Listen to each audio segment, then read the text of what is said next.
Most people think success comes from doing more tasks, more goals, more meetings, more pressure.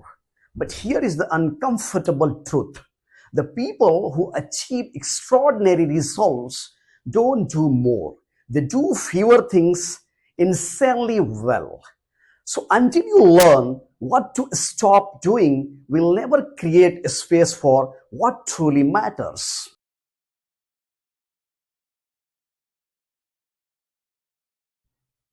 In 1997, Apple was collapsing.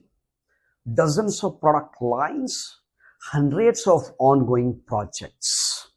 Everyone was busy, but nothing was actually moving. Apple was 90 days from bankruptcy. Steve Jobs returned to Apple. He walked into a strategy review meeting, listened quietly, then he walked to a whiteboard, drew a 2 by 2 grid, and said, "We are going to make 4 great products. Everything else stops." Over the few weeks, Apple killed its 90% of product plans. Entire divisions were shut down. Focus became a laser beam. And that decision, the courage to eliminate, is what led to the iMac, the iPod, the iPhone, and eventually $1 trillion company, what we see today. Not by doing more, but by stopping what didn't matter.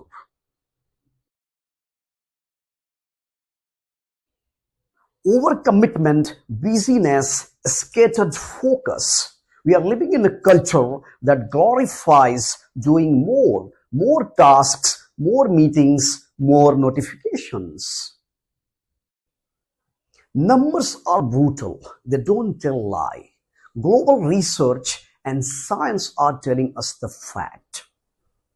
These aren't the organizational issues.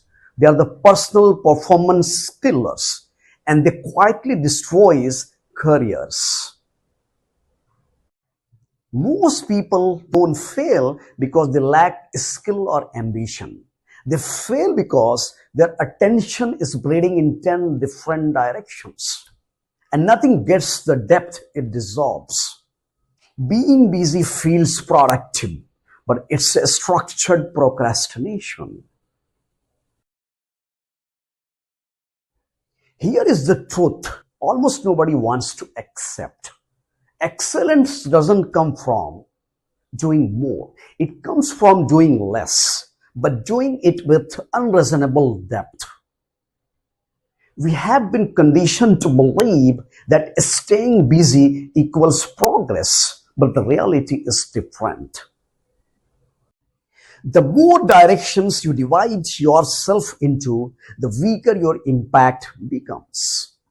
Activity can multiply, but the results disappear when the attention is scattered. And this is what Steve Jobs understood better than anyone else. He said something very powerful. Focus is about saying no to 100 good ideas. The people who achieve extraordinary results aren't the busiest in the room. They are the most focused. They don't add more. They remove what doesn't matter.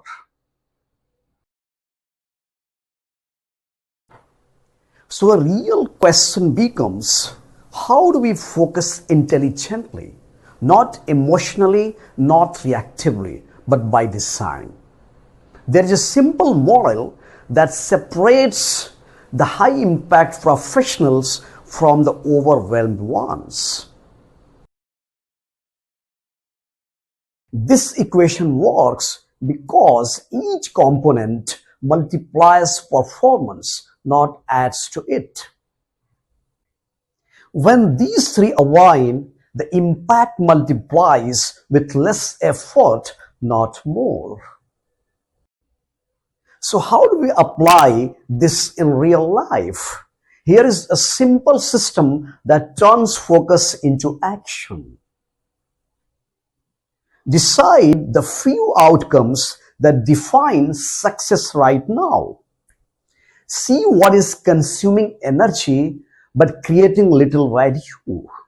Cut the noise and keep only what creates impact. Use routines like weekly reviews and deep work blocks to stay aligned. Mastering subtraction is not a one-time reset. It's a system you repeat until focus becomes your advantage. Tools make subtraction real. Here are a few simple ones you can start using immediately. Before saying yes, what meaningful outcome will this create? If unclear, it's a no. Limit each quarter to 3 major goals. Everything else waits. Once a week, ask, what should I stop, reduce, or delegate next week? Will it matter in 10 days, 10 months, or 10 years? Perspective destroys pressure. Small removals compound into massive progress. One elimination each week can change trajectory of your career. Knowing what to eliminate is easy. Having the courage to eliminate it is the real battle. Most people don't struggle with planning. They struggle with fear. The fear of disappointing others, fear of missing out, fear of looking less committed. These fears keep people overloaded and unfocused. But saying no thoughtfully is a leadership skill, not a weakness. But the courage to subtract is what separates busy professionals from impactful ones. Real focus begins with one question. What must I stop doing right now to create a space for what truly matters? Success isn't built by piling on more. It's built by choosing with intention. When we remove the unnecessary, clarity sharpens, execution deepens, results accelerate. If this message resonated, share it with somebody who is drowning in busyness instead of progressing. Subscribe for more insights on building career with focus, clarity, and purpose. See you in the next episode.